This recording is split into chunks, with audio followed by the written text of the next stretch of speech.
I just want us to think for a moment. Someone they call Olivia Lutaya being called up from her home, and then she just moves into a car and then taken into prison. She stays there for 4 years with no case. Only the ones that they forced on her, like, possessions of ammunition and all sort of stuff. They didn't search anything in her house. And I want us to think about the political prisoners who are deep down there in the different prisons and detention centers in their own country called Uganda.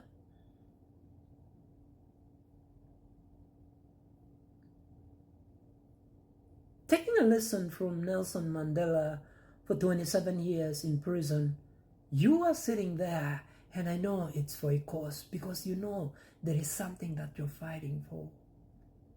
And I think in the same way that people like the Olivia Lutaya and so many other people who are in detentions in Uganda across different places, they all deserve better. They all deserve a life to live and a life to stay and look and fend for families. And I think that if you are thinking that it is only them who are affected, then sooner or later you will realize that either you or me would be in the same shoes.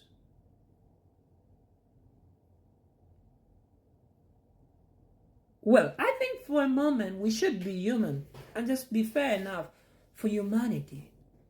I mean, a person has a right to belong to a party or to choose a political cause that they want for themselves. But again, what's wrong with putting up someone just because they are not in support of your party or idea or the things that you do, and then you want to force them to believe in what you want to force onto their throats? And just think for a moment, the people who accepted to put all these other different cases on them, possession of ammunition, treason cases and all that, what implication does it have into their future? I mean, one day they would want to wake up and they would want to go to a different country, and I wonder if they have thought about that. Like, do they still have the opportunity to get visas to go to different countries?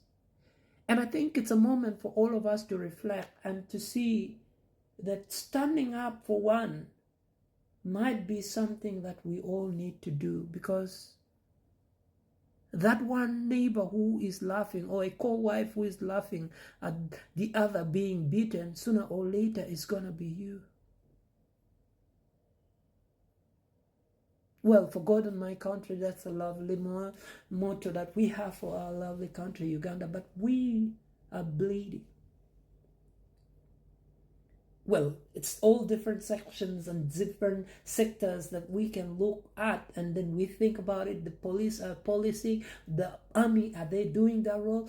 But it is not for me to judge and to say that which is bad of my country, but yet I love so dear. And I think we all have a voice to raise and to say that which has not been done right. And we all have a stake in that country.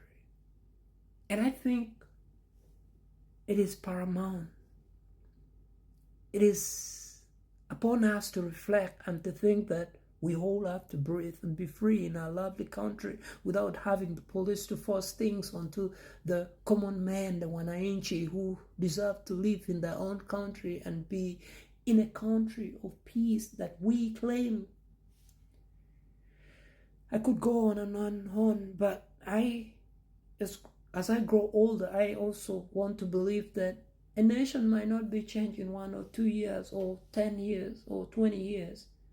But I think if we have the intentions, and the intentions are clear, 20 or 25 years can be able to do something in the life of a nation. Much more it would be for close to 40 or 50. I mean, if we mean right for a country, definitely we will do something that will indeed change the lives and livelihoods of the people, the citizens, the wananchi.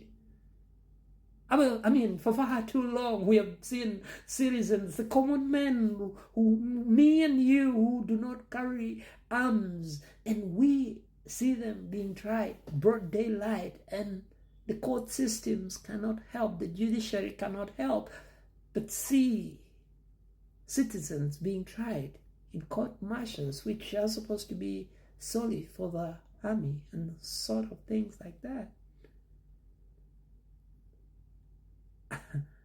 I mean, all I am crying for is for us to open up our eyes and just try to be human enough to think about your neighbor. Think about somebody living in prison for 4 years. A whole life has been shattered. They have kids. They have people that are looking up to them, and they think that they should be able to as well breathe. They should be able to fend for their families and do things, to go to have healthcare systems that are working for everybody, and to have great kids who are going to amazing schools that are indeed intended to make livelihood and lives better. And I think we owe it to ourselves to do the right thing.